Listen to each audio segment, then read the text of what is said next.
everyone, welcome you all in our online learning platform Let's Study India। हम nervous system को discuss कर रहे थे जिसमें हमने नर्वस सिस्टम का बेसिक इंट्रोडक्शन पढ़ लिया था।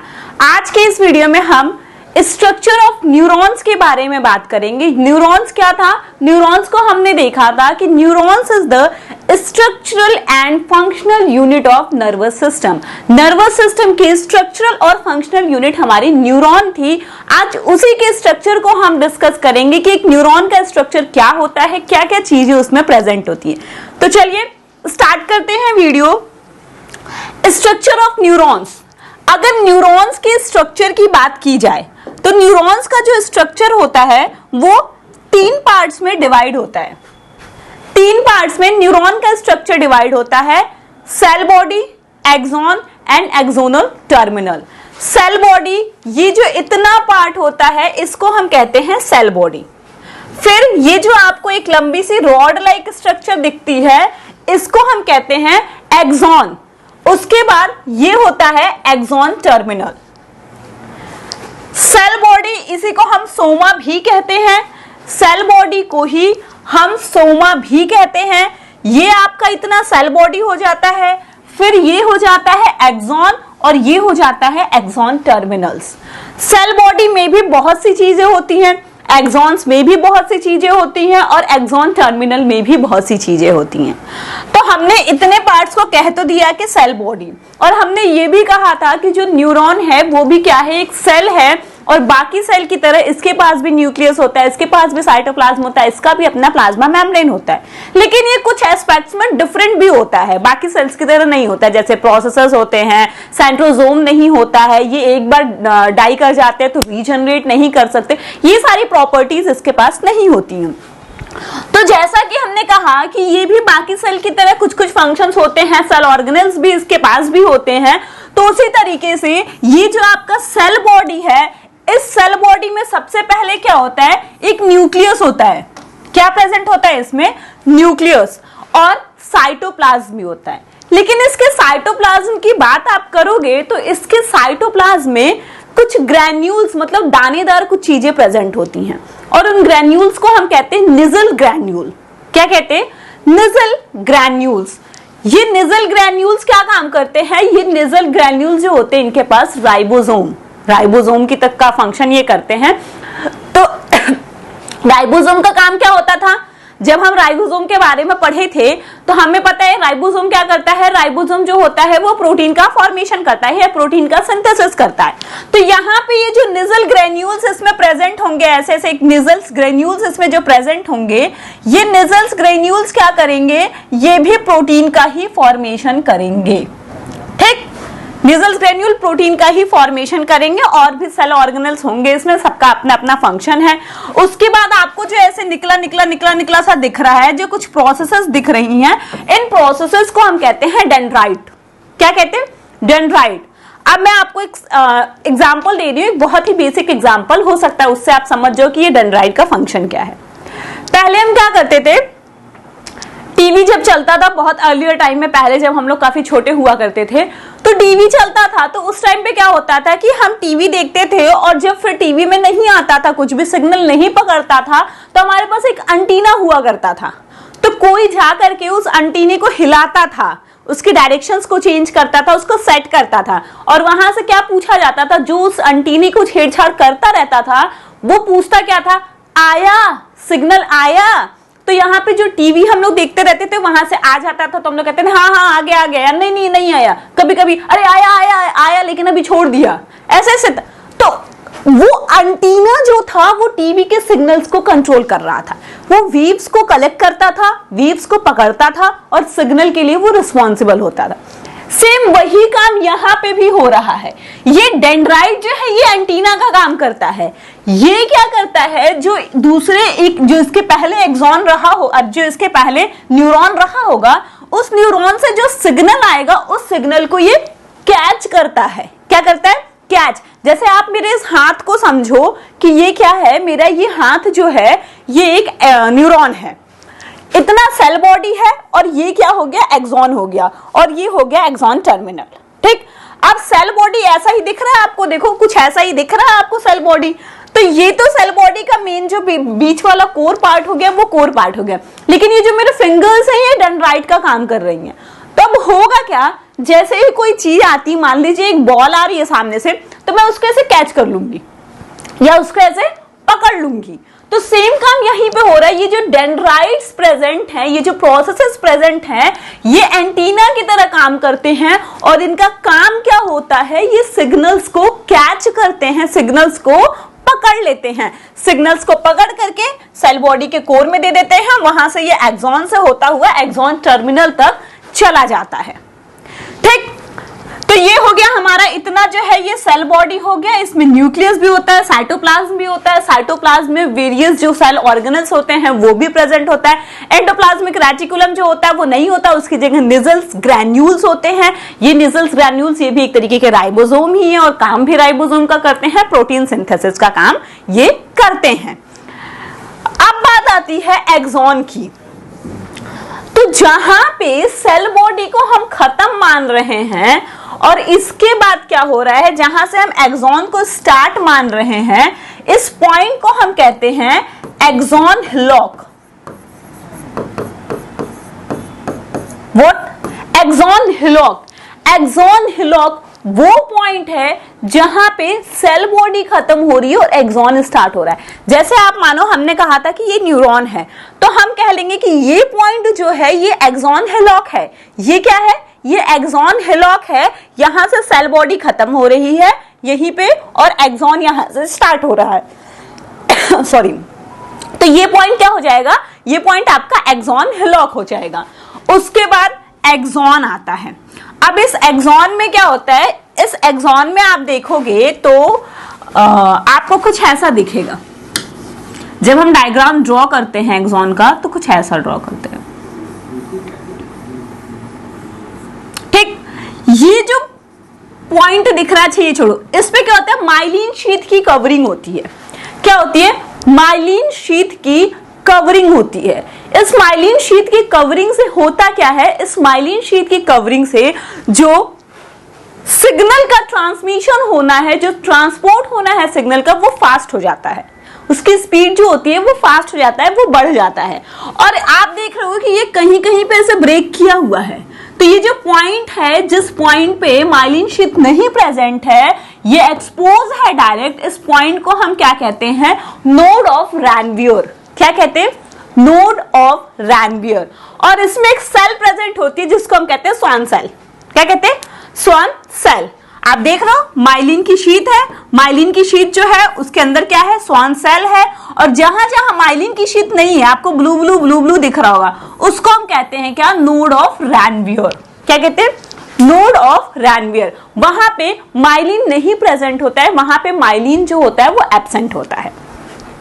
और इस बेसिस पर हम ये भी कहते हैं कि जो न्यूरॉन होता है हमारा, वो दो टाइप्स के होते हैं, एक माइलिनेटेड न्यूरॉन्स और एक नॉन माइलिनेटेड न्यूरॉन।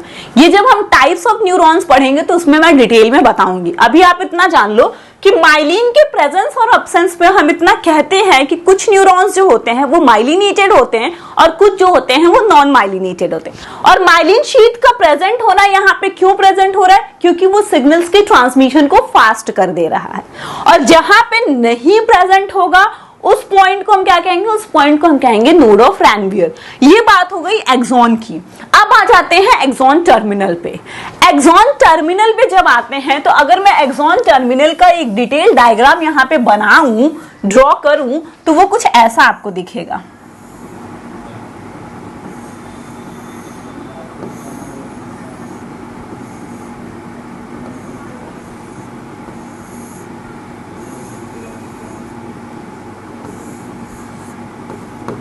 ठीक है, आपको यहाँ पॉइंट पे दिख रहा है ऐसे कुछ फुला फुला फुला फुला नॉब लाइक स्ट्रक्चर। ठीक है, तो ये क्या होता है? ये टर्मिनल नॉब होता है।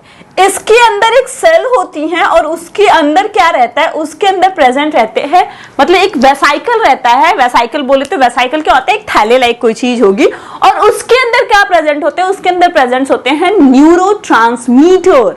ये न्यूरोट्रांसमीटर क्या करते हैं? यही ट्रांसमिट करने का काम करते हैं। यहां से रिलीज होकर के ये आप यहां से रिलीज होकर के यहां निकल जाते हैं इस गैप में, और यहां पे क्या होगा कि आपका दूसरा एक न्यूरॉन प्रेजेंट होगा जो सिग्नल्स को आगे ले जाने के लिए हेल्पफुल होगा।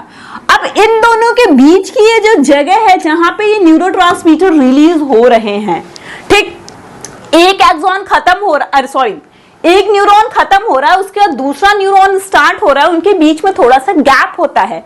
इस गैप को हम क्या बोलते हैं? Synaptic gap. क्या कहते हैं? साइनेप्टिक गैप या क्लेफ्ट बोलते हैं। तो ये जो है, ये आपका हमने बात कर लिया एक मोटा मोटी जो है स्ट्रक्चर ऑफ न्यूरॉन के बारे में, जिसमें हमने क्या देखा कि एक न्यूरॉन सेल जो होता है वो 3 पार्ट में डिवाइड होता है, cell body, axon and axon terminal. Cell body में क्या होता है? न्यूक्लियस होते हैं, साइटोप्लाज्म होते हैं, सेल ऑर्गेनेल्स होते हैं, उसमें से कुछ प्रोसेसेस निकली होती हैं, वो जो ब्रांच प्रोसेसेस होती हैं उनको हम डेंड्राइट बोलते हैं, जो सिंगल प्रोसेस होता है उसको हम एक्सॉन बोलते हैं।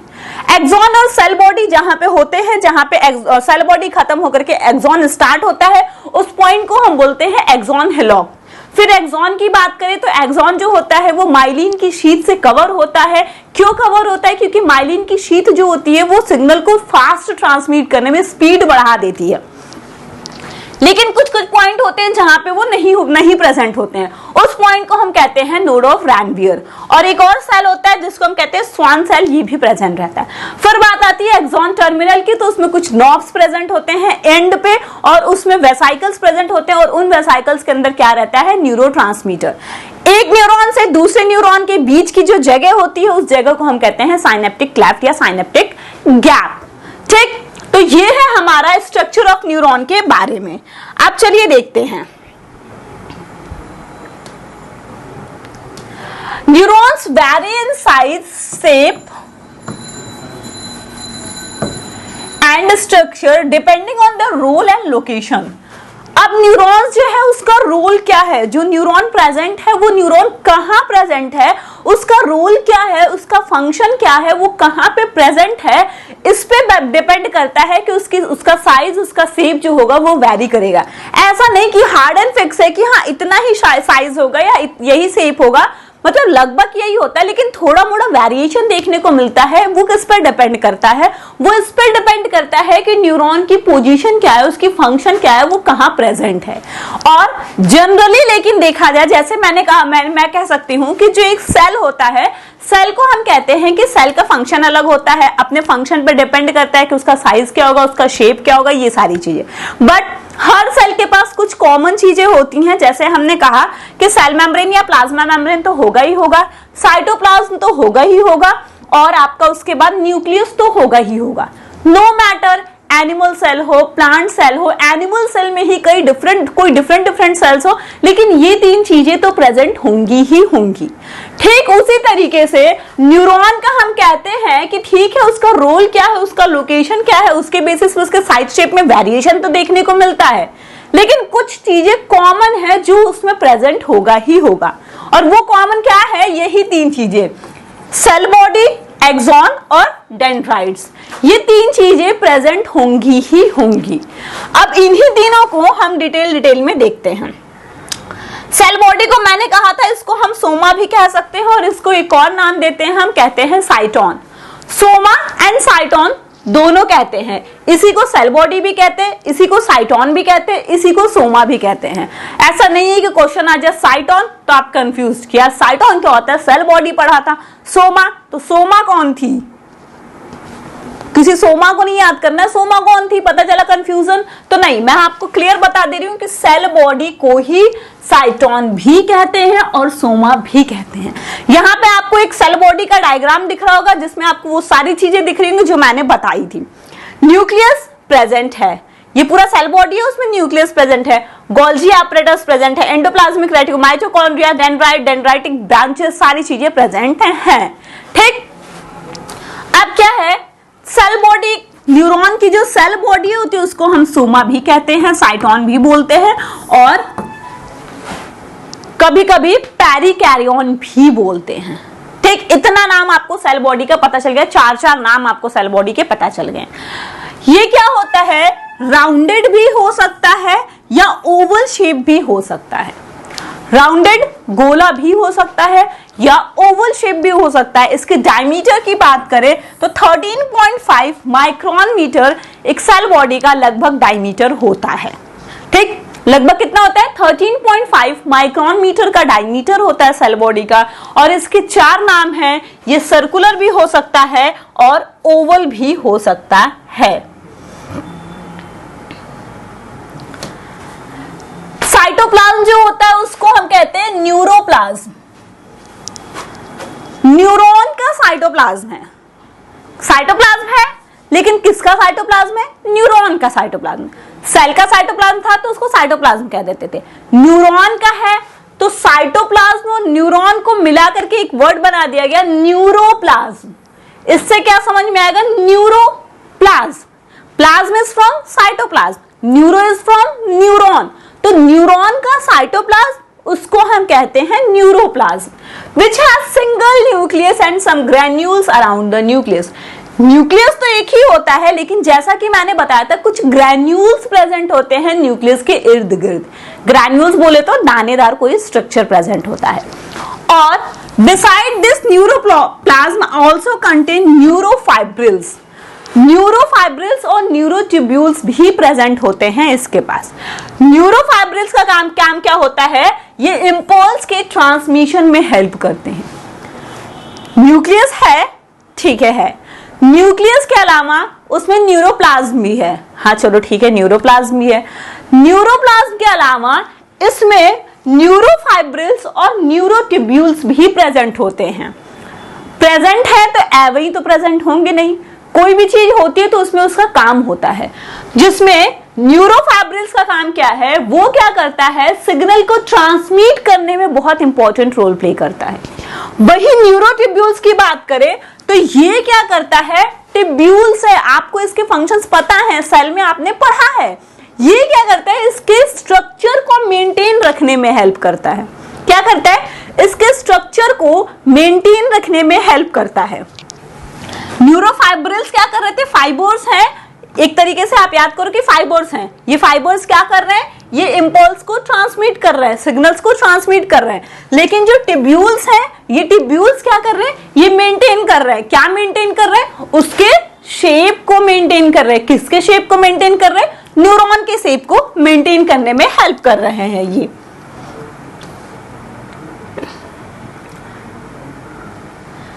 अब The body carries genetic information, maintain neurons structure, provide energy to dying activities. इसके पास सेल बॉडी के पास जेनेटिक इंफॉर्मेशन भी रहती है कंटेन करने के लिए न्यूरॉन के स्ट्रक्चर को और उसको एनर्जी देने के लिए कि ताकि वो एक्टिविटीज करे।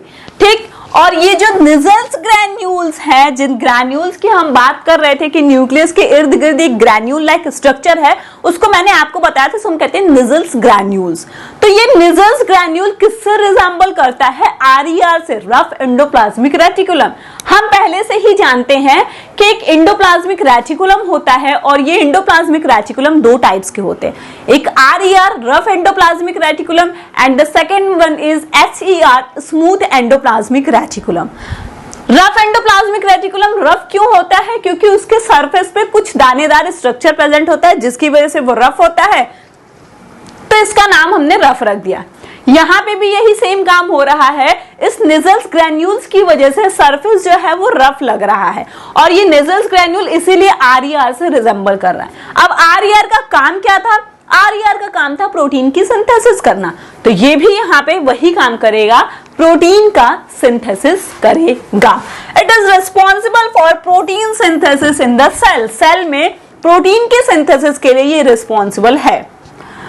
जैसे अदर सेल बॉडीज होते हैं वैसे ही सोमा जो हमारा होता है, या सेल बॉडी या साइटोन जो भी है, पेरिकैरियन जो भी है, इसके पास भी न्यूक्लियस और स्पेशलाइज्ड ऑर्गेनेल्स भी होते हैं, सेल ऑर्गेनेल्स भी होते हैं। ठीक, अब इसके पास कुछ पिगमेंट्स भी प्रेजेंट होते हैं। क्या होते हैं? सेल बॉडी में कंटेंट पिगमेंट, जैसे एक पिगमेंट क्या होता है जिसको हम कहते हैं लाइपोफ्यूसिन। ये कैसा होता है? येलो ब्राउन कलर का, इसको ईच पिगमेंट कहते हैं।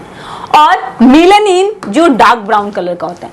कुछ पिगमेंट्स भी प्रेजेंट होते हैं, एक हो जाएगा येलो ब्राउन जिसको हम कहते हैं लाइपोफ्यूसिन, और इसको हम ईच पिगमेंट भी कहते हैं। और दूसरा क्या है? डार्क ब्राउन कलर का एक पिगमेंट है जिसको हम मेलानिन कह रहे हैं। एक मेम्ब्रेन से इनक्लोज होता है, कोई भी सेल होता है तो वो मेम्ब्रेन से इनक्लोज होता ही होता है, जो इसको प्रोटेक्ट करता है।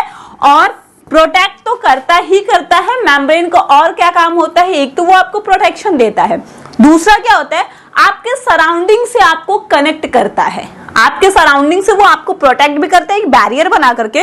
और यही मेम्ब्रेन भी ये हेल्प करता है कि बाहर की सराउंडिंग से अंदर की सराउंडिंग को कनेक्ट रखा जाए। अगर कुछ एक्सचेंज करना है, कोई भी काम हो रहा है, तो वो ये मेम्ब्रेन करने में हेल्प करता है।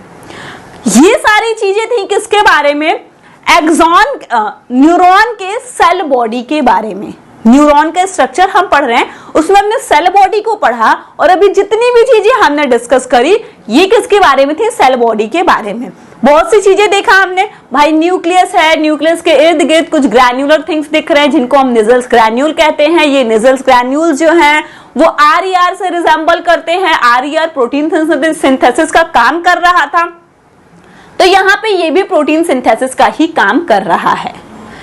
उसके बाद हमने देखा इसके पास न्यूरोट्यूब्यूल्स और न्यूरोफाइब्रिल्स भी प्रेजेंट होते हैं। न्यूरोफाइब्रिल्स जो होते हैं वो सिग्नल को ट्रांसमिट करने में हेल्प कर रहे हैं, और न्यूरोट्यूब्यूल्स क्या कर रहे हैं, उसके शेप को मेंटेन रखने में हेल्प कर रहे हैं। अगर न्यूरॉन के शेप और साइज की बात कर ले तो वो डिपेंड करता है कि उसका फंक्शन क्या है और उसका लोकेशन क्या है, इस पर डिपेंड करता है। ठीक, बाकी सेल्स की तरह इसके पास न्यूक्लियस भी है, साइटोप्लाज्म भी है। न्यूरॉन का साइटोप्लाज्म है, इसलिए हम इसको न्यूरोप्लाज्म कह रहे हैं। और डिफरेंट सेल ऑर्गेनेल्स भी हैं। और इसके पास क्या होता है, कुछ पिगमेंट्स भी है, येलो ब्राउन पिगमेंट जिनको हम एज पिगमेंट कहते हैं, जिनको हम लाइपोफ्यूसिन कह रहे हैं, और दूसरा जो होता है वो डार्क ब्राउन जिसको हम मेलानिन कह रहे हैं। और इसके पास भी एक मेम्ब्रेन है जो इसको प्रोटेक्ट कर रही है, बाहर के सराउंडिंग से इसको अलग कर रही है, सेपरेट कर रही है, और उसको कनेक्ट भी कर रही है। ये था सारा आपका सेल बॉडी के बारे में कि हाँ सेल बॉडी क्या होता है और क्या क्या उसमें प्रेजेंट होता है। नेक्स्ट हम देखेंगे किसके बारे में, एक्सॉन के बारे में।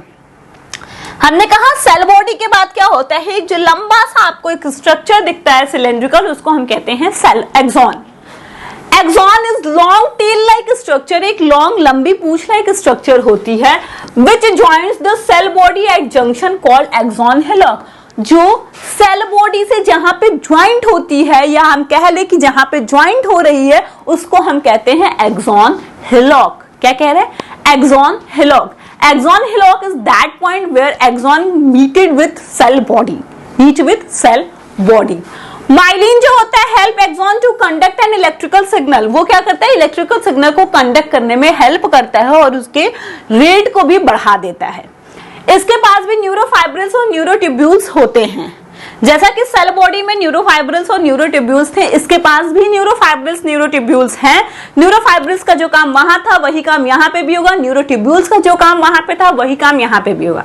लेकिन दिक्कत की बात क्या है इसके साथ, दिक्कत की बात इसके साथ ये है कि इसके पास निजल्स ग्रैन्यूल्स नहीं होते हैं। जैसे सेल बॉडी के पास निजल्स ग्रैन्यूल्स भी थे, इसके पास निजल्स ग्रैन्यूल नहीं होता है। अब निजल्स ग्रैन्यूल नहीं होता है तो क्या नहीं होगा, प्रोटीन का सिंथेसिस नहीं होगा। लेकिन इसको प्रोटीन तो चाहिए ही, एनर्जी तो चाहिए ही एक्टिविटीज करने के लिए, तो अपने एनर्जी के लिए या प्रोटीन्स की सप्लाई के लिए ये क्या करता है, ये किस पर डिपेंड रहता है, ये सेल बॉडी पर डिपेंड रहता है कि भाई मेरे पास तो प्रोटीन बनाने का कोई साधन नहीं है, हम तो प्रोटीन नहीं बना सकते, तो कृपया तुम हमको अपने चरणों में रखे रहो और हमको प्रोटीन की सप्लाई करते रहना जब जब जरूरत होगी। तो क्लियर है। अब इसका जो ये भी एक तरीके का सेल है, तो इसका भी अपना कुछ सेल मेम्ब्रेन होगा और अपना साइटोप्लाज्म होगा। तो जो सेल मेम्ब्रेन होता है एक्सॉन का, उसको हम कहते हैं एक्सोलिमा। क्या कहते हैं, cell membrane of cytoplasm is called cell membrane of axon is called as axolemma, और वही इसके साइटोप्लाज्म को कहते हैं एक्सोप्लाज्म। एक्सॉन के सेल मेम्ब्रेन को एक्सोलिमा और एक्सॉन के साइटोप्लाज्म को एक्सोप्लाज्म। ये क्या करता है, लेटरल ब्रांचेस देता है, और उस लेटरल ब्रांचेस को हम कहते हैं कोलेटरल फाइबर्स। कभी कभी हमें एक्सॉन्स में कुछ लेटरल ब्रांचेस भी देखने को मिलती हैं, और उसको हम किस नाम से जानते हैं, कोलेटरल फाइबर्स के नाम से जानते हैं। कभी कभी आपको एक्सॉन्स में ब्रांचेस देखने को मिलती हैं। एक्सॉन एंड जो होता है वो एंड होता है एक ब्रांच के फॉर्म में, और उसको हम कहते हैं टर्मिनल, एक्सॉन टर्मिनल। और उस एक्सॉन टर्मिनल के एंड पे क्या प्रेजेंट होता है, साइनेप्टिक नॉब। ठीक, इस साइनेप्टिक नॉब को हम टीलोडेंड्रॉन भी कहते हैं या एंड प्लेट भी कहते हैं। और इसी नॉब में वो वेसाइकल प्रेजेंट होता है जिस वेसाइकल के अंदर न्यूरोट्रांसमीटर प्रेजेंट होगा। ठीक, इसी साइनेप्टिक नॉब में प्रेजेंट होता है क्या, वेसाइकल्स प्रेजेंट होते हैं। और उन वेसाइकल्स के अंदर क्या प्रेजेंट होगा, उन वेसाइकल्स के अंदर आपका न्यूरोट्रांसमीटर प्रेजेंट होगा, जो न्यूरोट्रांसमीटर जो है वो सिग्नल्स को एक न्यूरॉन से दूसरे न्यूरॉन तक ले जाने में हेल्प करता है। ना द नेक्स्ट हमने क्या कहा था कि नेक्स्ट रहेगा, सॉरी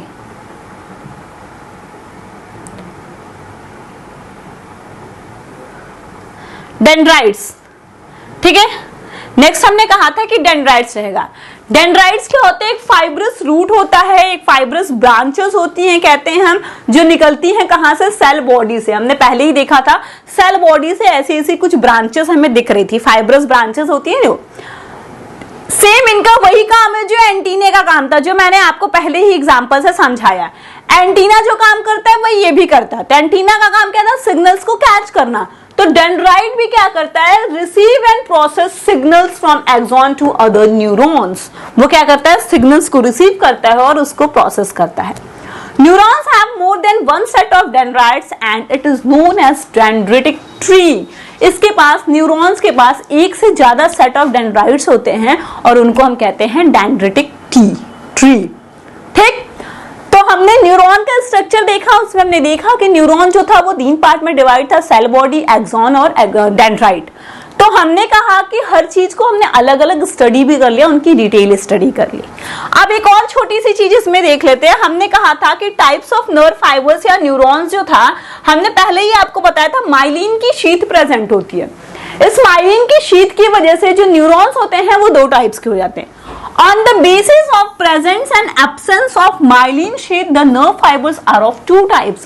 माइलिन शीथ के प्रेजेंट होने और उसके एब्सेंट होने के बेसिस पे देखा जाए तो न्यूरॉन्स जो होते हैं वो 2 टाइप्स के होते हैं। एक होता है माइलिनेटेड और दूसरा होता है नॉन माइलिनेटेड। माइलिनेटेड नाम से समझ में आ रहा है, जिसपे माइलिन की शीथ प्रेजेंट होगी। नॉन माइलिनेटेड, जिसपे माइलिन की शीथ प्रेजेंट नहीं होगी। अब डिफरेंस क्या आएगा, जो माइलिनेटेड होगा वहां से सिग्नल जो होगा वो ज्यादा तेजी से ट्रांसफर होगा in comparison to non myelinated. ये आपका माइलिनेटेड एक्सॉन है, देखिए आप माइलिन की शीथ इस पे प्रेजेंट है। ठीक, और हम पहले ही आपको बता दिए जहां नहीं प्रेजेंट होता है जिस पॉइंट पे, उस पॉइंट को हम कहते हैं नोड ऑफ रैनवियर। और ये आपको एक एक्सॉन दिख रहा होगा जिसमें आपको ये एक्सोलिमा दिख जा रही है, लेकिन इसके ऊपर कोई कवरिंग दिख रही है क्या आपको, कोई माइलिन शीथ की कवरिंग दिख रही है क्या, नहीं दिख रही है। तो इस पे माइलिन शीथ है ही नहीं तो दिखेगी कहां से, इसीलिए इसको हम कहते हैं non myelinated and this is called as myelinated. तो माइलिन की शीथ प्रेजेंट है कि नहीं है, इसके बेसिस पे जो हमारा न्यूरॉन होता है वो 2 टाइप्स का होता है। एक आ जाता है माइलिनेटेड न्यूरॉन जिसपे माइलिन की शीथ प्रेजेंट होती है, और दूसरा आ जाता है नॉन माइलिनेटेड न्यूरॉन जिसपे माइलिन की शीथ प्रेजेंट नहीं होती है। तो ये था पूरा हमारे न्यूरॉन का। न्यूरॉन क्या है, structural and functional unit of nervous system. Neuron cell जो होता है, एक न्यूरॉन सेल का पूरा डिटेल स्ट्रक्चर हमने डिस्कस किया है, उसके स्ट्रक्चर के बारे में डिस्कस किया है। ठीक है, तो चलिए मिलते हैं नेक्स्ट वीडियो में नेक्स्ट टॉपिक के साथ। तब तक के लिए थैंक यू।